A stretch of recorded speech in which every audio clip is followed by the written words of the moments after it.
Right here. Oh, there we go. Hello, another Monday, and we're trying to get this technology stuff figured out, and we stink at it again. Another episode of the Addiction Recovery Hope, capital HOPE, and resources. And I'm Heston Cherry, and we'll start by we'll introduce John in a second, but today we're going to be talking about Step 8, which is seeking forgiveness is kind of what we've titled it. And in the LDS 12 step, it's make a written list of all persons you have harmed and become willing to make restitution to them. And in the AA program, it is make a list of all people we had harmed and became willing to make amends to them all. And so that's what we're going to be focusing on is this another preparation step, as I've talked about in this program, the 12 steps, is there's you prepare to do a step, then you do it. You prepare and do, action. So we're not so reactive and we're thinking through our lives because we suck at life. But I will get right to it, and we'll introduce my good friend I've known for, I think I figured it out, over 28 years. His name is John Bosley, and he's from the same town as I'm from, up north, and he is an amazing friend, and I've known him and been, we know more about each other than we probably should. Yeah. We don't talk about the problem, we talk about the solution, so that's probably good for everyone. But I'm going to ask John, welcome, and tell us about your story, John. Let us know.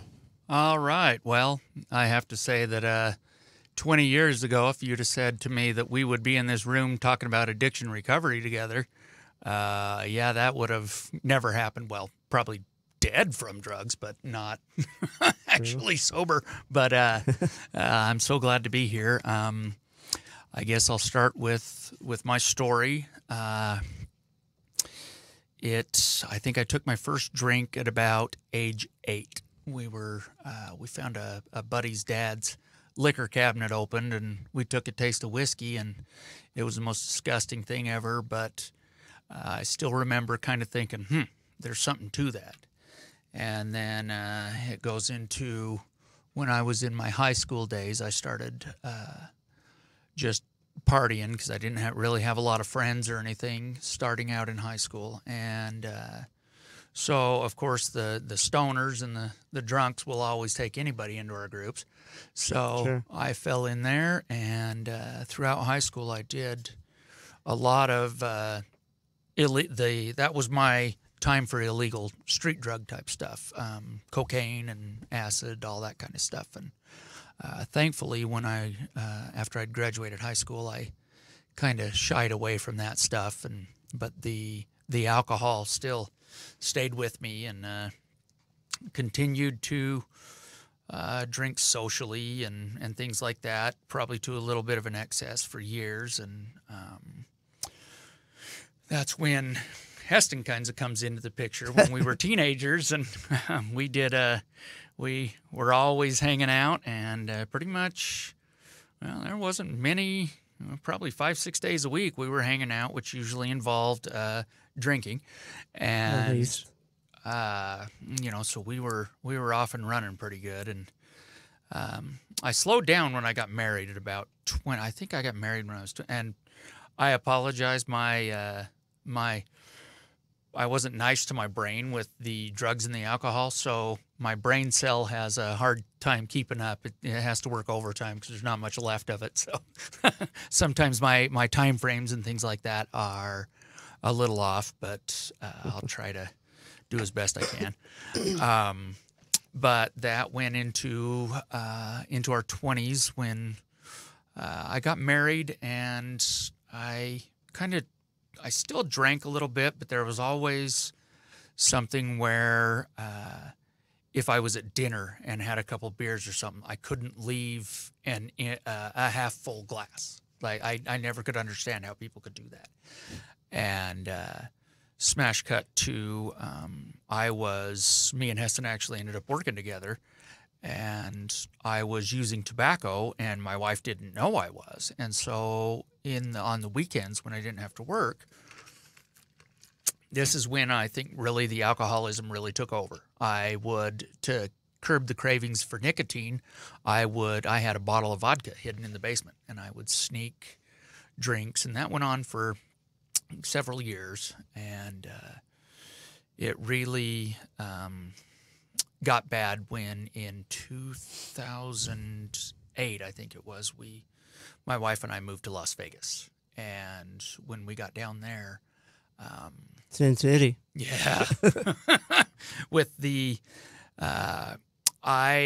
we moved down there for her job, and in that I quit my job, and it was in the construction business. And so in 2008 in construction in Las Vegas, there were exactly 0 jobs to be had. So I was at home all day with nothing to do and an abundance of alcohol.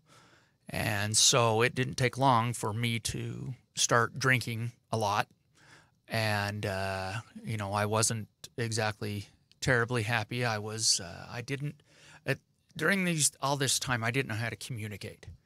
And so I didn't know how to express myself or anything like that. And so all of my emotions got shoved down deep and then capped off with some alcohol to make the pain go away. Because my marriage wasn't exactly all that great. And, Oh, louder. I guess I'm not loud enough. Tip Okay. your microphone up. Huh? You're fine. Another first for John. Yeah, I'm not He's loud already, enough. Hey, listen, he's loud enough wherever he goes, so I think he's okay.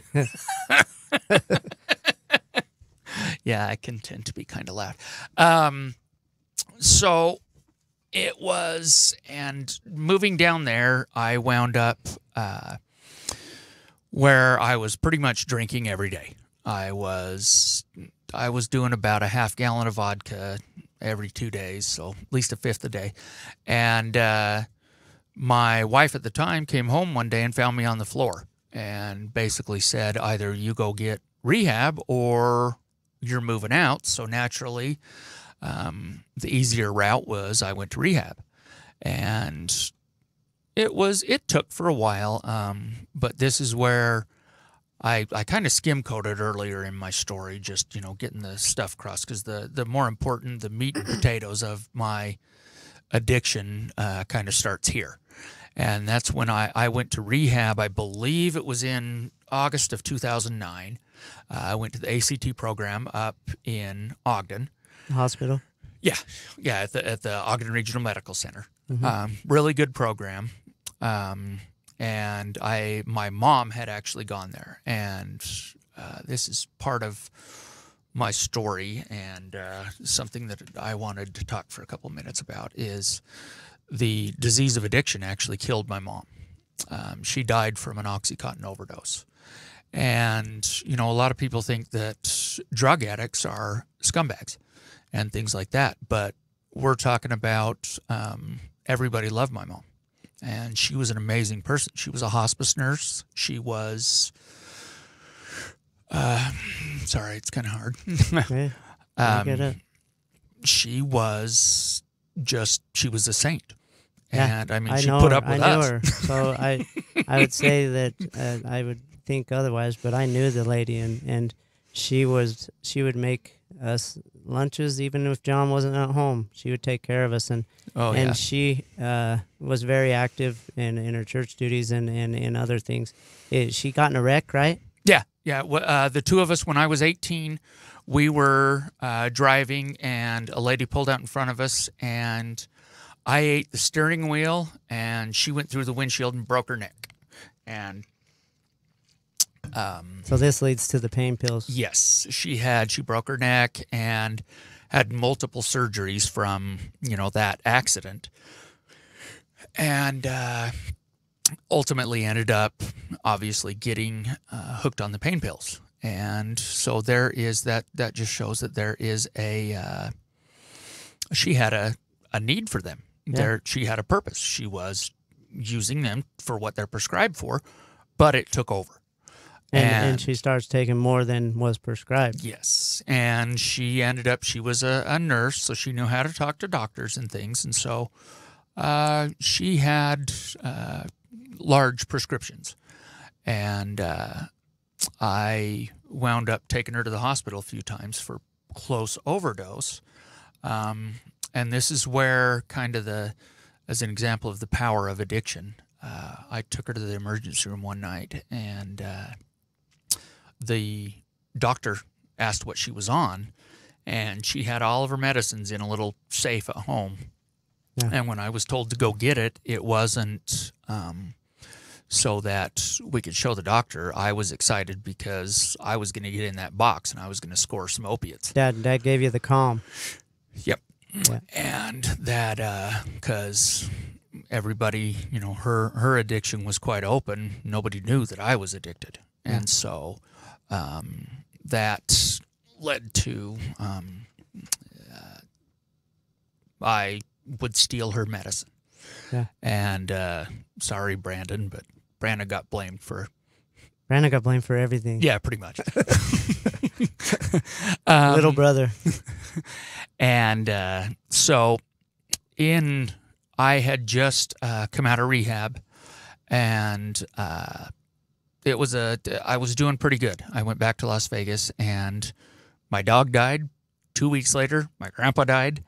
And then 2 weeks later, my mom overdosed on the opiates. So it was a tough time, but I actually stayed sober through all that from alcohol. Now, I was the sad thing is it was the day before Thanksgiving. So on Thanksgiving Day, I flew up to go and do the family things, plan the funeral, and all that. And as soon as I got there, I hugged it out with everybody, and I was off searching for her pills. Yeah. And, so that just shows that it's just, my mom had just died, but it was still okay for me to steal her pills. Yeah. And then later that year, I wound up, back in Las Vegas. I was still sober, but I ended up filing for divorce with my wife. And after that, I relapsed for a while, and then I ended up getting married again, and I sobered up again for a couple of years. But then I had an on-the-job injury with I ended up tearing tendons in my shoulder, and over the course of a couple of years, I had multiple surgeries on my arms, and I'm still continuing to have surgeries. I just had a 10th one on my arms, but with those in Las Vegas, I wound up after each surgery with massive relapse. And one of those relapses led me to, I wound up in the hospital with a blood alcohol content of 0.64. Eesh. And I died for 10 minutes. Yeah. But in my addiction, the only thing I came out of there with was, hey, all of you Bible-thumping people, there is no white light. It just goes dark. Sure. And after that, I met my wife now, who has kind of been she has helped me more than anyone ever. She helps everyone. Yeah, exactly.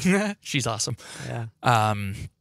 But I sobered up after that, and I was still, the problem is I wasn't in recovery.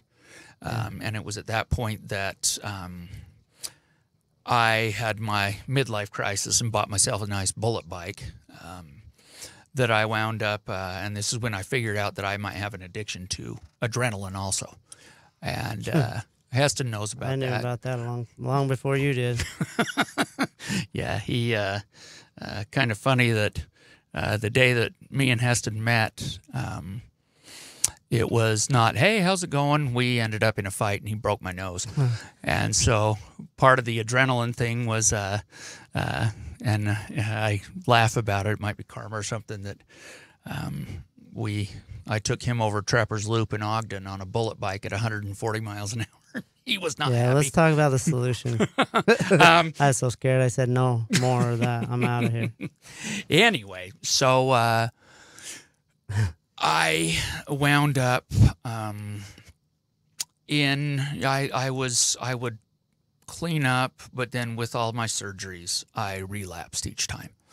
And my final relapse was I wound up at Christina's house, and I woke up with a note saying we can talk about it or you can leave.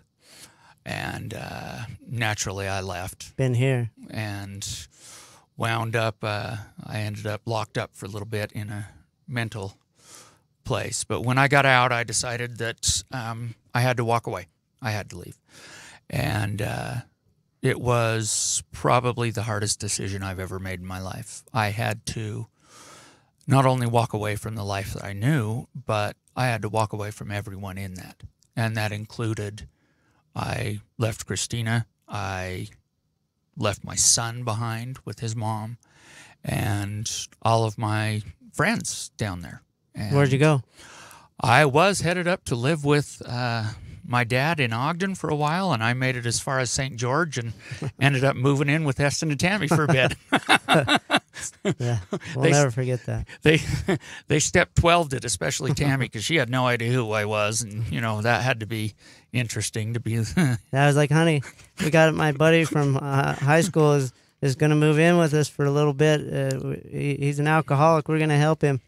And my wife, our first year of marriage, is like, is it okay to have him around our kids? I'm like, oh yeah, he's fine. I think we've scarred our kids, but again, it was probably that was truly a step 12 being Charity, because I don't know that I'd have made it without these two. And I when you came here, if I remember right, you did not believe in God. No, I did not. I was an atheist. I didn't believe in anything, and I have since come back to Heavenly Father. I've had some experiences, especially through addiction recovery, that show me, well, the fact that the two of us are sitting here and helping other people is, this is spiritual. It's predetermined, because there's no way. No doubt to us. Yeah, right? it's 100%. This is God's work, and that's why we're doing this. And we always say, people that are in addiction recovery, find your spirituality. For us, it's God, but it's going to be different for everyone, and we don't care. We always say, as long as you're sober, we don't care. Yep. And that's the thing, is the program. So many people think that you have to be Mormon to do the program. Yeah, but you don't. And that's what's so awesome, is that you will never find anyone in this program that will say, "Oh, you're not Mormon, you got to go." We are always open arms, which is amazing, and the spirit in the ARP rooms is second to none. How long have you been clean, John? I am December 2nd. It'll be 3 years. Nice. So a little over 2.5 years. Awesome.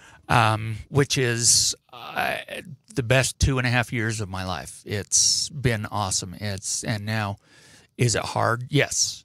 Yeah. But it's worth it, and I wouldn't change anything about my life. It's still tough, but through this program and through the associations and through the help from Heavenly Father, I am sober and happy, and I have learned how to live. Yeah. I can actually communicate. And you have tools. Yeah, exactly. Steps 1 through 12. Yeah. It'll help me do anything I want to do. Yeah. And sometimes a lot of stuff I don't want to do, but is the right thing to do. Right. That's a good point. Because my brain kind of tells me to do the wrong thing. Yeah. John, let me tell you, let us know how Step 8 helped you in your recovery. I didn't realize it, but when I was starting to do Step 8, I knew that I was going to have to go make amends to people. And one of the cool things about these steps is every step before that sets you up for the next one.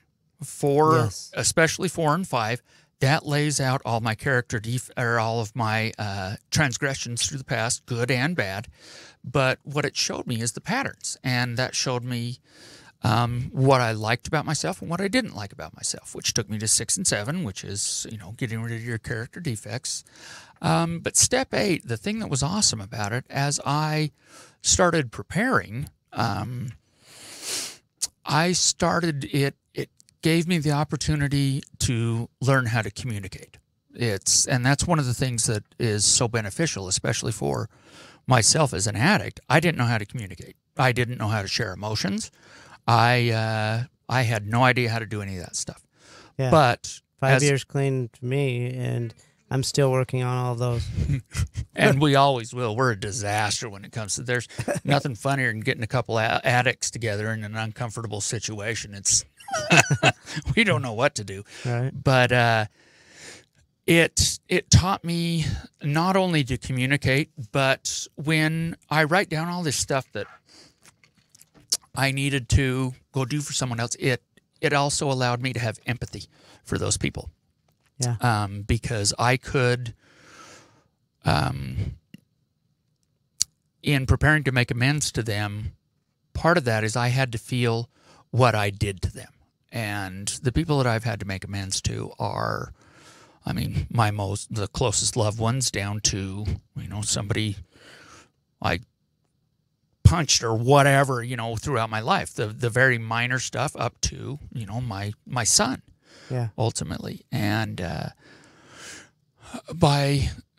when writing all this down, writing down makes it tangible. Right. It makes it permanent. And it was, especially for my son, it was so... Still working on that one. Mm-hmm. But the thing is by doing all of this, he sees that I am changed, and it's a living amends. One day at a time. Exactly. And so when I did all this, it gave me empathy. It gave me, I was able to actually feel. And instead of doing what I always did as an addict, burying those feelings, I dealt with them. And it is actually really weird, but I actually like talking about emotions now. Yeah, that is weird. I still don't do very good at it, but I'll try it. I'll try anything. Let me ask you. So this step is seeking forgiveness, and one of the a couple of things I wanted to put in is this is about not only asking forgiveness and in the next step, and making amends and making paying debts, doing what we got to do to make it right, and it's also about forgiving people, forgiving people that hurt us. It's about getting everything out of your past, and so I love the part of it that it's such a cleansing.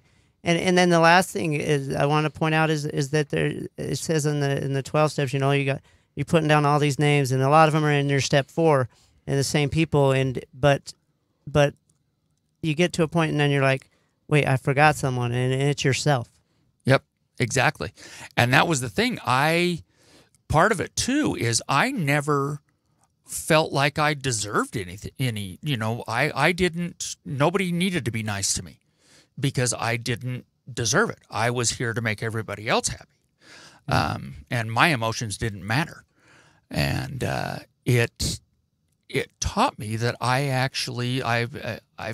this has been on my mind a lot lately, that I actually have something to contribute, that I am a good person. Yeah. And I didn't believe that for a long, long time. Yeah. And it's unfortunate, because that's, we, as, I don't know, people seem to like me, I guess. So obviously I must have something going, but I never saw that. I didn't think that I deserved anyone's love. Yeah. And, we're pretty tough on ourselves. And the other thing is that we can tell everyone else what they're doing wrong, but we can't tell ourselves. We don't want to look at ourselves. We do as I say, not what I do. Yeah, and it's easy for us to tell everyone. So this kind of goes along with step 8 is staying on our side of the street. Being sure to, when we go and make these amends, that we know we're not going to be reactive. That we're not going to say, well, you did this. Well, I shouldn't be apologizing, and then just making the problem worse. Yep. Because too many times we had quit before, and we've instead of going to step 1 and admitting our life was unmanageable, we'd go straight to step 9 and say we're sorry to everyone. And they're like, we've heard this a million times. Well, I don't want to hear your sorries anymore. Yeah, that's what's amazing about the steps is you get to step 9 and they've seen the changes. Yep. You didn't say you were sorry till a long way into the program. Oh yeah. So and that was as surprising as it was. I did notice that as I was going through this program, a lot of the people that I needed to do amends to, when I did get there, they're like, "No, we're good. We're good. I can see it." And they it's forgive crazy. you before you ask, almost. Yeah. But it's good that we have to do it. That's what my dad. My dad said, when I did go to step 9, I started talking to my dad. I started, and he said, "Hess, you don't have to do this. I know you're changing. You're fine." I said, "No, Dad, you don't get it. This book says I have to do it, and so I'm going to do what this book says because I've put things way too many." So I did it. And that's the thing. I mean, we spent so much time and energy doing it our way, and obviously our way led us to pretty much having nothing. And so it's been amazing to have that guide with the book to say, you got to do it this way, because I didn't know what I was doing. I had no idea at life. I mean, the crazy thing is after about a year and a half of sobriety, there was one day where I was like, hang on a minute, my brain just told me to do the right thing, actually, instead of having to go, okay, wait, we're not doing this John's way, we're doing it God's way. Yeah. This is not the way to go. But my brain has actually started doing the right thing. Don't get me wrong, it doesn't do it all the time. My favorite phrase, practice and patience. Practice and patience. And we do. It's just like I always say, make one wrong decision. It's easier to make 2 wrong decisions. Then you're making 10 wrong decisions. Then you're making just all wrong decisions. But same goes when you're making 1 right decision. It leads to feeling good, and you make 2 right decisions. And by the time you know it, you're making all right decisions. Well, not all, because, besides me, but whatever. We're not all perfect. But yeah. So anyway, you get what I'm saying. Is that once we practice and fail, and then practice again, and don't give up, and do what every addict wants to do, and go back 10 steps instead of just 1. We got to be patient, practice, and patience. I love that. And instead of, you did this to me, this is what caused me to do it. It's, you know what? I'm sorry. I was wrong. I did this, and seeing how I did it wrong. And it's really shown with the time I get to spend with my son. Yeah. I was in a bad way years ago, and it's pretty awesome to be able to say, hey, to have him say, I want to come and be with you, Dad. Yeah. Instead of kind of like, I don't know what's going to happen, or being flaky on him. He sees it. Yeah. And that's the thing, I always, one of the drums that I beat is patience. Like you just said, patience and it took a while. It took a lot of work, right? Yeah. Oh, it was horrible. And you wanted to react. It was horrible. Along with all the time. His mother, I'm sure. Yeah. She was just worried. I'm sure. Yeah. No, he's going to drink again. He's done this a million times. And that's the thing. I mean, I had a track record for all those years of proving people right that I wasn't doing the good thing. But when I do, and I don't argue with people anymore. Yeah, and that's a big one also. All right, we'll revisit this later. All right, well, I understand you're mad. We'll revisit this later, and then try again tomorrow. Right? Yeah, it gives us, all of these steps give us a way to live and be able to live like normal people, I guess. I don't think anyone's normal. I've figured that one out. But to be able to deal with life and not do it with the abusing substances or whatever people use. Is their addiction. And part of it too is I've gone through this. I've noticed that there's, it's not just the substances that Satan tries to get at me with. It's all kinds of other things. It's anger. Yeah. It's I learned this when I went to the ACT program, that if I'm on the road all road raging out, then I got something going on. Yeah, and those people don't even know don't even know you're mad. Your heart rate's just going. I've been there. And the thing is, the alcohol can take me away from my family. Yeah. But me pulling someone over on the side of the road and busting them in the chops, that can take me away from my family every bit as much as my alcohol can, because I'll go to jail. And so you need anger management classes now, John. No, I'm good now. I know, I'm kidding. Well, John, I thank you for coming on this show with us. It's been awesome. Appreciate you, and we're going to have you back on again. We love to be able to share people's stories and then get into a little bit of step work, and we're just trying to bring hope you know, capital HOPE, trying to bring light to people to let them know it's possible. Whoever they connect with, they're going to connect with someone on this show. And if they connect with you, that's what we want. If they connect with the other person that was last week, that's what we want. Whoever we want them to know that it's possible and there's hope and they're not alone. That's the biggest thing. And we are flat out living proof that it's miracles. possible. Yes. It's not, neither one of us should be alive today. Amen. And then one thing also, John, is I just want to say you make me a better person. And the best thing about you is that no matter what happens in this life, I'll always know that you're uglier than me. Ah! All right. Have a good day, listeners. We thank you, and we'll thank you, everyone. We appreciate it. Talk to you next Monday, and hopefully we'll have all these technology things snapped out. We're not good with that stuff. We probably won't. All right. Bye-bye.